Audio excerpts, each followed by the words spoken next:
এগুলো বুঝার চেষ্টা করুন। আমিও চলে যাব একদিন, আপনি চলে যাবেন, থাকবে না, এগুলো কিছু না, নাথিং। এ দুনিয়া নাথিং। হযরত বাকিবিল্লাহ ফানাফিল্লাহ নকশবন্দি আলাইহি রাহমা রাদিয়াল্লাহু তাআলা, দিল্লিতে ওনার মাজার জিয়ারতে গিয়েছি। প্রায় কবরে দেখি কবর শরীফের উপর লেখা থাকে আসসালামু আলাইকা আহলাল কুবুর, সালাম লেখা থাকে, নয়তোবা কুল্লু নাফসিন যায়কাতুল মাউত, এটাই শেষ ঠিকানা। কিন্তু দিল্লিতে যখন বাকিবিল্লাহ ফানাফিল্লাহ নকশবন্দি আলাইহি রাহমা, যিনি হযরত মুজাদ্দিদ আল ফিসানি শেখ মুর্শিদ, আর মুজাদ্দিদ আল ফিসানি তিনি কে?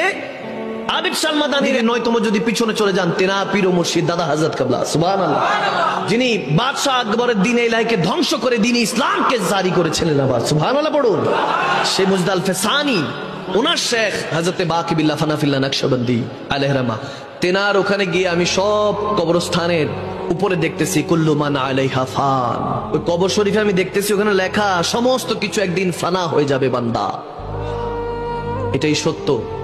এদিকে দেখতেছি ফানা লেখা সমস্ত কবরগুলির উপরে, কুল্লু মান আলাইহা ফান, প্রত্যেকটা কবর উপরে। আর এদিকটা দেখি ওনার কবর উপরে লেখা ইয়া আল্লাহ ইয়া মুহাম্মদ ইয়া বাকি। এগুলো বুঝবেন না, কারণ কেন জানেন? কারণ অন্তরটা আপনার খুঁজে কি জানেন? রিজিক। আপনার রিজিকের পিছনে দৌড়াচ্ছেন, রিজিক ওয়ালার পিছনে না।